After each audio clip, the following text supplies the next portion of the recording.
Hello dear students, welcome to E Career Point. Powerful concepts of mathematics की series में आपका स्वागत है।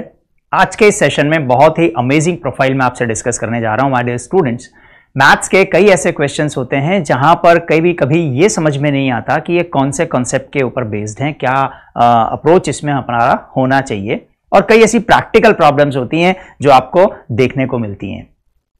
इसी तरह का एक एग्जांपल मैं आपको बताऊं। सपोज आप अपने रूम में बैठे हुए हैं, सामने वाली वॉल पर एक टीवी लगा हुआ है। टीवी की हाइट 1 मीटर है और वो टीवी जमीन से लगभग 2 मीटर की हाइट पर हैंग किया हुआ है।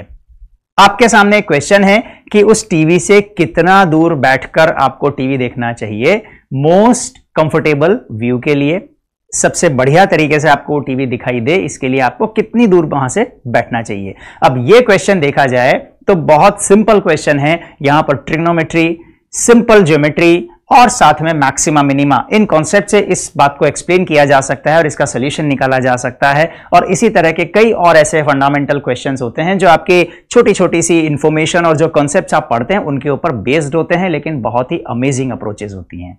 माय डियर स्टूडेंट्स, आज के सेशन में इसी तरह का एक प्रैक्टिकल प्रॉब्लम लेकर मैं ये कॉन्सेप्ट आपको एक्सप्लेन करने जा रहा हूं। एक बहुत ही फेमस नाम है, आपने सुना होगा। रिसेंटली हमारे देश में दुनिया की टॉलेस्ट स्टैच्यू का निर्माण हुआ और बहुत ही उसका हाइप हो गया है और बहुत ही फेमस, और हमारे लिए it's the pride of India also. और यहीं से मेरा एक क्वेश्चन शुरू हो रहा है। जैसा कि आप बैकग्राउंड में देख रहे हैं, मैं बात कर रहा हूं स्टैच्यू ऑफ यूनिटी की।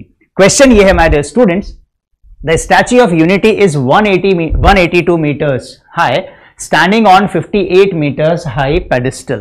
182 meters की उसकी हाइट है और 58 meters हाई पेडिस्टल के ऊपर उसको रखा गया है, उसके ऊपर वो खड़ी हुई है। यानी टोटल हाइट हो जाती है फ्रॉम ग्राउंड 240 meters। क्वेश्चन ये है, how far from the base should an individual stand to ensure the most favorable view। how far from the base, उसके जो बेस है, जो फाउंडेशन का बेस है, वहां से कितना दूर खड़े होकर उसका most favourable, most comfortable view लिया जा सकता है। ठीक है, चलिए इस क्वेश्चन को एक बार डायग्राम में समझने की कोशिश करते हैं कि क्या बोला जा रहा है। Statue of Unity 182 metres height है और ये 58 मीटर्स के पेडिस्टल के ऊपर है ये स्टैच्यू। कितना दूर यहां से, कहीं से इस स्टैच्यू को देखा जाना है, कितना दूर से हम स्टैच्यू को देखें कि हमें मोस्ट फेवरेबल व्यू नजर आए। सपोज यहां से इस तरह से इस स्टैच्यू को देखा जा रहा है, यहां पर आई लेवल है, यहां पर कोई भी इंडिविजुअल खड़ा हुआ है और यहां से वो इस स्टैच्यू को देख रहा है। आप समझ सकते हैं, स्टैच्यू तो यहां से भी दिखाई दे जाएगी, यहां से भी दिखाई दे जाएगी, यहां से भी दिखाई दे जाएगी, थोड़ा और दूर जाएंगे तो वहां से भी दिखाई दे जाएगी। फिर मोस्ट कंफर्टेबल व्यू या मोस्ट फेवरेबल व्यू का क्या मतलब है, यह समझना है। और कितना दूर इसके फाउंडेशन से खड़ा हुआ जाए। सपोज x मीटर के डिस्टेंस पर हम खड़े हुए हैं ताकि हमें मोस्ट फेवरेबल व्यू दिखाई दे। इस x की वैल्यू को आपको फाइंड आउट करना है। आपको क्वेश्चन समझ में आ गया।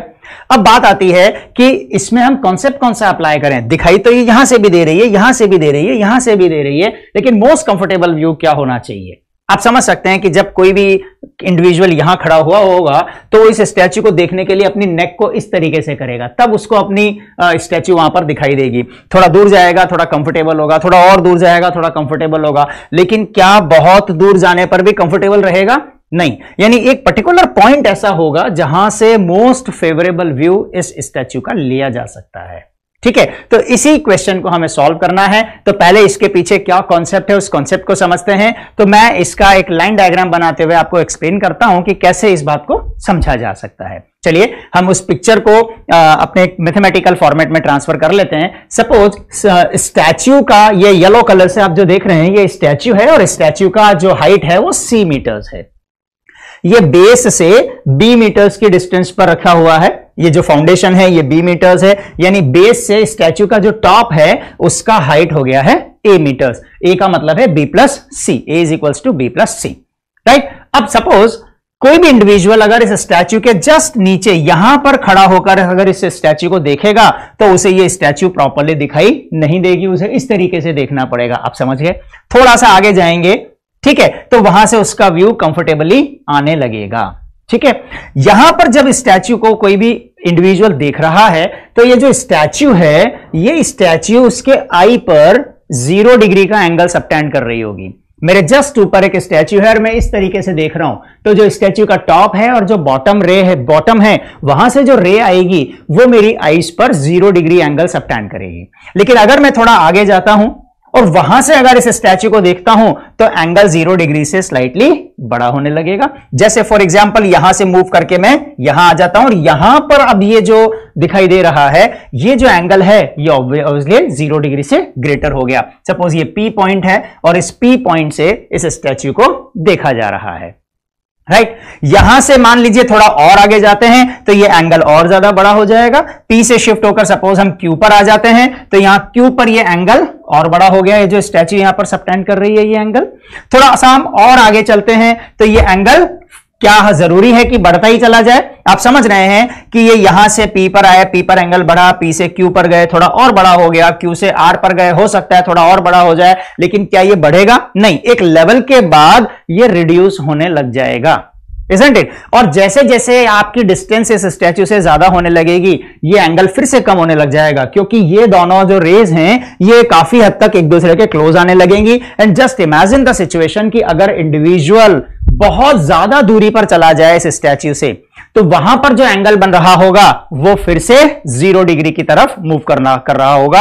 अगर हम हाइपोथेटिकली बात करें, यहां से इनफाइनाइट डिस्टेंस पर अगर चले जाएं तो वहां जो एंगल बनेगा वो 0 डिग्री बन जाएगा। यानी 0 डिग्री से शुरू हुए, बढ़ता गया, एक लेवल पर मैक्सिमम होगा और उसके बाद फिर से रिड्यूस होने लग जाएगा और इंफिनिटी तक जाते जाते 0 डिग्री हो जाएगा। यहां पर उस स्टैच्यू से उसका हॉरिजॉन्टल डिस्टेंस 0 था, यहां एंगल 0 डिग्री बन रहा है। थोड़ा और आगे गए, इंक्रीज हुआ, एक लेवल पर मैक्सिमम होगा और उसके बाद वो फिर से रिड्यूस होने लग जाएगा और इंफिनिटी तक जाते जाते वापस 0 डिग्री हो जाएगा। तो वो सिचुएशन, वो पर्टिकुलर पॉइंट जहां पर एंगल मैक्सिमम बन रहा है, वहां पर मोस्ट कंफर्टेबल तरीके से फेवरेबल वे में उस स्टैच्यू का व्यू लिया जा सकता है। यानी अगर मान लेते हैं कि Q पर वो एंगल मैक्सिमम बन रहा है तो यहां Q से ही आपको मोस्ट कंफर्टेबल व्यू दिखाई देगा। यहां पर आते आते वापस से रिड्यूस होने लग जाएगा और Q पर आपको मोस्ट कंफर्टेबल व्यू उस स्टैच्यू का दिखाई देगा। तो हमारा टारगेट हो गया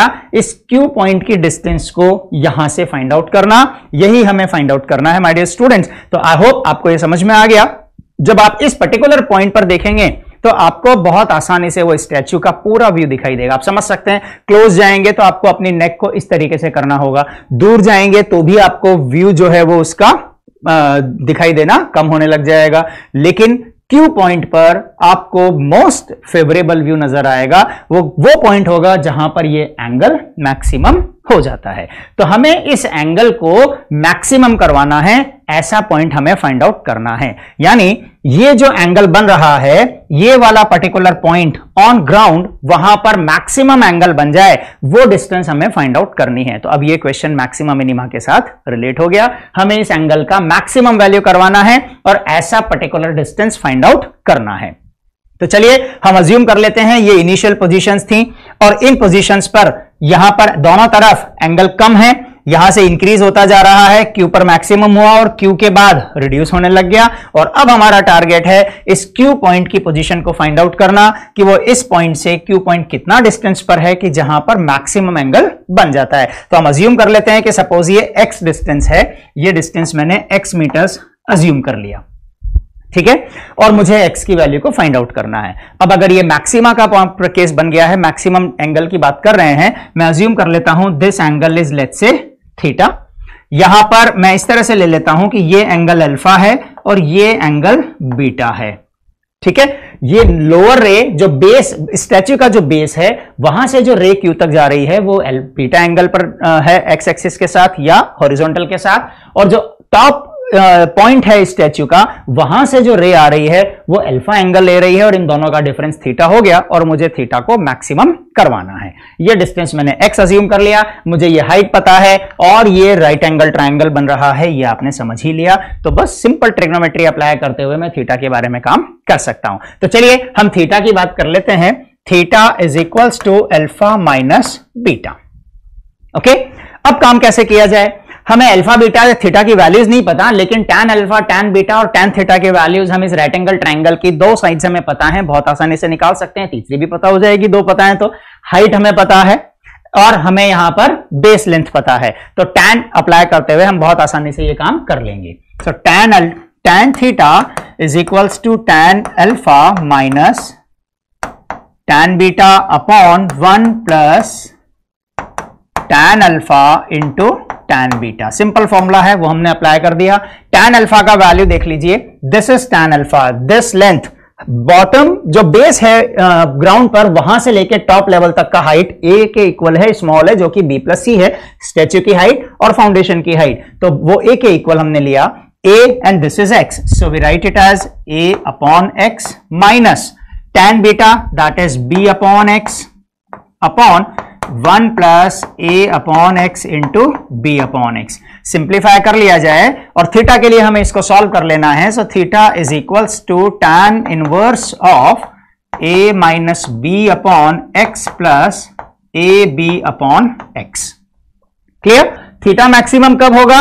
जब x plus A B upon X minimum होगा, क्योंकि ए बी तो कांस्टेंट है तो न्यूमरेटर कांस्टेंट हो गया, डिनोमिनेटर में भी केवल x ही वेरिएबल है और थीटा वेरिएबल है, तो थीटा की मैक्सिमम वैल्यू कब आनी है? जब x plus A B upon X की वैल्यू मिनिमम आएगी। तो अब यहां पर आपके पास दो ऑप्शंस आते हैं, आप चाहें तो थीटा को x के रेस्पेक्ट में डिफरेंशिएट करके मैक्सिमा का केस फाइंड आउट कर लें और ऐसा x पता लगा लें जहां थीटा मैक्सिमम हो जाता है, लेकिन मैक्सिमा मिनिमा पर भी जाने की जरूरत नहीं है। पावरफुल कॉन्सेप्ट्स ऑफ मैथमेटिक्स की सीरीज में ही मैंने आपको बताया था कि मैक्सिमा मिनिमा निकालने के लिए हमेशा जरूरी नहीं है डिफरेंशिएशन ही यूज किया जाए, कुछ अल्टरनेटिव अप्रोचेस भी होती हैं। उन्हीं में से एक वीडियो मैंने दिया था, AMGM का स्मार्ट यूज करते हुए भी आप मैक्सिमा मिनिमा निकाल सकते हैं। और AMGM कहां पर अप्लाई होता है? जहां दो नंबर्स का सम और उनके प्रोडक्ट के साथ आप डील कर रहे हो। यहां अगर आप देखें तो x वेरिएबल है, x और AB अपॉन x, ये दो चीजें वेरिएबल हो गई, इन दोनों का सम आपको डील करना है और इन दोनों का प्रोडक्ट, x तो कैंसिल हो जाएगा, प्रोडक्ट आएगा केवल AB, वो आपके पास पता है क्योंकि वो कांस्टेंट है, a और b की तो वैल्यू आपको पता है, यानी सम और प्रोडक्ट के साथ आप डील कर रहे हैं। ऐसे केस में आप यहां AMGM से बहुत आसानी से इस क्वेश्चन को सॉल्व कर सकते हैं, राइट? तो मैं यहां पर x plus A B upon X में AMGM का कॉन्सेप्ट अप्लाई कर रहा हूं। वो कैसे कर रहा हूं आप जरा ध्यान से देखिए। Since AM is greater than equals to GM, मैं दो नंबर्स ले रहा हूं x plus A B upon x, इन दोनों नंबर्स का arithmetic mean x plus A B upon x upon 2 हो जाएगा, and this always has to be greater than और equals to under root of the product of these two, और इन दोनों का प्रोडक्ट आपको मिलेगा ए बी, राइट? ये x कैंसिल हो जाता है, तो यहां से x plus A B upon x is always greater than equal to 2 times of under root of AB. X plus AB upon X is always greater than or equals to X 2 times of under root of AB. ये इसकी हमेशा value, इसकी value हमेशा 2 under root AB से बड़ी होगी, यानी इसकी minimum value 2 under root AB आ गई। अगर इस वैल्यू को आप यहां पर यूज कर लें जो डिनोमिनेटर की मिनिमम वैल्यू है, तो ये पूरे एक्सप्रेशन की मैक्सिमम वैल्यू बना देगा, यानी थीटा की मैक्सिमम वैल्यू आपको मिल जाएगी। थीटा की मैक्सिमम वैल्यू निकालना आपका ऑब्जेक्ट नहीं था, आपका ऑब्जेक्ट था x की वैल्यू निकालना कि थीटा कहां मैक्सिमम होगा। तो जब ये मिनिमम हो रहा है, यानी जब इक्वालिटी होल्ड हो रही है, उस केस में ये थीटा मैक्सिमम हो जाएगा, क्योंकि इक्वालिटी के केस में इसकी मिनिमम वैल्यू आपको मिल रही है। So this is its minimum value is equals to 2 under root AB, और ऐसा कब होगा? जब x और AB अपॉन x इक्वल हो जाते हैं, right? So x plus AB upon x minimum is equals to 2 times under root of AB when x is equals to AB upon x, और you can say x is equals to under root of AB।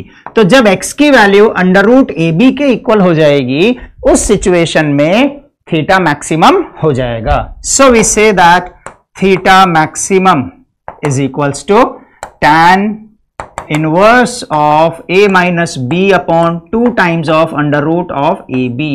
ये तो theta की maximum value होगी, और ये कब होगी? When x is equals to under root of AB। x की वैल्यू जब अंडर रूट AB के इक्वल हो तो ऐसा होगा। हमने x की वैल्यू को फाइंड आउट कर लिया, और a क्या है? टॉप लेवल का बॉटम से डिस्टेंस और स्टैच्यू के बॉटम का बेस से डिस्टेंस, तो बी और ए इन दोनों का प्रोडक्ट, उसका स्क्वायर रूट अगर ले लिया जाए और इतनी डिस्टेंस पर व्यूअर अगर खड़ा होगा तो स्टैच्यू का मोस्ट कंफर्टेबल व्यू आएगा। अब आप देखिए, बहुत ही प्रैक्टिकल प्रॉब्लम था। हमने सिंपल कॉन्सेप्ट पहले समझा कि मैक्सिमम या मोस्ट फेवरेबल व्यू कब आना है, जब ये थीटा एंगल मैक्सिमम हो जाना है। पहले तो इस इंफॉर्मेशन को समझा, उसके बाद हमने सिंपल ट्रिग्नोमेट्री अप्लाई किया और सिंपल ट्रिग्नोमेट्री के बाद भी हमें लगा कि कैलकुलस पर जाया जा सकता है, लेकिन कैलकुलस की जरूरत नहीं थी और सिंपल एएमजीएम के कॉन्सेप्ट से हमने इसको एक्सप्लेन कर दिया। राइट, यहां पर ऑल्टरनेटिव अप्रोचेस भी होती हैं। अच्छा, अब यहां तो मैंने आपको सिर्फ इस बात का एहसास करवाया कि ये थीटा मैक्सिमम का केस होगा, लेकिन ये थीटा मैक्सिमम का केस कब हो रहा है ये पता लगाने के हमारे पास और भी तरीके हैं। ये एंगल थीटा से कम होगा और आगे बढ़ेंगे तो थीटा से कम एंगल बनेगा, इसको बहुत आसानी से प्रूव किया जा सकता है। इफेक्टिवली देखें तो यहां जितना भी काम आपने किया है, ये क्लास 9-10th में जितना मैथमेटिक्स आप पढ़ते हैं वही काम आ रहा है। आप जो सिंपल एम का कॉन्सेप्ट पढ़ते हैं या सिंपल आप ट्रिग्नोमेट्री पढ़ते हैं, सिंपल वो कॉन्सेप्ट काम में आ रहा है। और इवन 10th क्लास के कुछ जो ज्योमेट्री की प्रॉब्लम्स होती हैं उनसे भी इस बात को एक्सप्लेन किया जा सकता है। चलिए मैं आपको इसका एक ऑल्टरनेटिव और बहुत ही अमेजिंग अप्रोच और डिस्कस करता हूं। आप जरा ध्यान से देखिए, उस प्रॉब्लम को मैंने फिर से शिफ्ट किया है और अब मैं यहां पर कुछ और अप्रोच इसकी लेने जा रहा हूं। देखिए आप, ये डिस्टेंस हमने लिया था ए, ये सी है और ये बी डिस्टेंस है। यहां पर हम एक सर्किल ड्रॉ कर रहे हैं, ऐसा सर्किल जो इस स्टैच्यू, ये जो पॉइंट है इसके टॉप और बॉटम इन दोनों पॉइंट से पास हो रहा है और इस पॉइंट पर एक्स एक्सिस को या हॉरिजॉन्टल को या बेस को टच कर रहा है। ठीक है, एक ऐसा मैं यहां पर सर्किल ड्रॉ कर रहा हूं। ये सर्किल मैंने बनाया, ये सर्किल इन दोनों पॉइंट से पास हो रहा है और इस पॉइंट पर ये टच कर रहा है। जिस पॉइंट पर ये सर्किल एक्स एक्सिस को या इस हॉरिजॉन्टल पॉइंट को टच करेगा, उसी पॉइंट पर मैक्सिमम एंगल आना है। ये आपने क्लास 10th में पढ़ा है, बहुत आसानी से आपको रिकॉल हो जाएगा। आप जरा देखिए, बहुत सिंपल थ्योरम्स यहां पर अप्लाई होती हैं जो क्लास 10th लेवल पर स्टूडेंट्स पढ़कर आते हैं। चलिए कैसे होता है, मैं काम करता हूं। यहां पर ये जो दो पॉइंट्स हैं, इन्हीं दो पॉइंट से कोई सा भी एक आगे एक पॉइंट ले लेता हूं और वहां पर इसका एंगल बनाता हूं कि क्या एंगल आने वाला है। ठीक है, इस पॉइंट पर मैक्सिमम आएगा, ये मुझे प्रूव करना है। बहुत आसानी से ये प्रूव हो जाएगा। सपोज मैंने यहां पर ये एक आर पॉइंट था, इस आर पॉइंट पर मैं एंगल चेक कर रहा हूं। आप देखिए, यहां ये जो पॉइंट है, जहां पर इस पॉइंट से जो रे हमने बनाई है उसने सर्किल को टच किया। मैंने इस पॉइंट से अब ये लाइन एक तरह से जो स्टैच्यू थी, मैं उसको सर्किल की कोड बोल रहा हूं। तो इस कोड के अपर एंड से ये रे जा रही है, सर्किल को कट कर रही है और इस पॉइंट से मैंने इस कोड के लोअर पॉइंट को भी ज्वाइन कर दिया। ये मैंने इस तरीके से ज्वाइन कर दिया। अब आपने सर्किल की प्रॉपर्टीज में पढ़ा है बच्चों कि ये angle, this angle is theta, if it is theta this also has to be theta. ये एंगल भी थीटा होगा। एंगल सबटेंडेड बाय द कोड on any two or more points of the same side of the same segment are always equal। इस code ने यहां theta angle बनाया, ये हमने क्यू पॉइंट अज्यूम किया था, तो क्यू पॉइंट पर थीटा एंगल बना रखा है। यही कोड किसी भी दूसरे पॉइंट पर थीटा ही ड्रॉ करेगी, तो यहां पर भी थीटा एंगल बन रहा है बच्चों। क्लियर ये चीज? अब जरा इसको ध्यान से देखिएगा, यहां पर ये ट्रायंगल बन रहा है, दिस ट्रायंगल, और इस ट्रायंगल में मैंने इस एंगल को सपोज अल्फा लिया और ये जो एंगल है ये मैंने बीटा लिया। इस वाले ट्रायंगल में दो एंगल्स अल्फा बीटा हैं और इस ट्रायंगल का ये थीटा एक्सटीरियर एंगल है। आपने एक्सटीरियर एंगल थ्योरम में पढ़ा है कि इन दोनों एंगल्स का सम थर्ड एक्सटीरियर एंगल के इक्वल होता है। तो ये कॉन्सेप्ट हम यहां पर यूज कर सकते हैं। आप जरा इसको देखिए ध्यान से।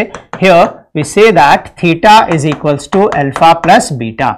अल्फा, बीटा और थीटा तीनों एक्यूट एंगल्स होंगे, तो ऑब्वियसली थीटा की वैल्यू अल्फा से बड़ी हो गई। So we say that theta is greater than alpha. हमने ये प्रूव कर दिया कि इस क्यू पॉइंट से आप अगर आगे बढ़ते चले जाएंगे तो ये जो एंगल थीटा होगा, ये एंगल इस अल्फा एंगल से बड़ा होगा। यहां पर, यहां पर, यहां पर, यहां पर, कहीं पर भी ले लीजिए, ये थीटा और ये थीटा, ये तो हर जगह सेम आने वाले हैं इसी तरह के केस में, और थीटा की वैल्यू अल्फा से बड़ी आएगी। अगर मैं इस क्यू पॉइंट को शिफ्ट करके इधर बेस की तरफ मूव करवाता हूं तो क्या होगा वो भी देखते हैं एक बार। यहां पर आइए, इस जगह पर हम आ गए। यहां पर ये जो एंगल बन रहा है ये थीटा है, ये क्यू पॉइंट है और ये हमने पी पॉइंट अज्यूम कर लिया है सपोज।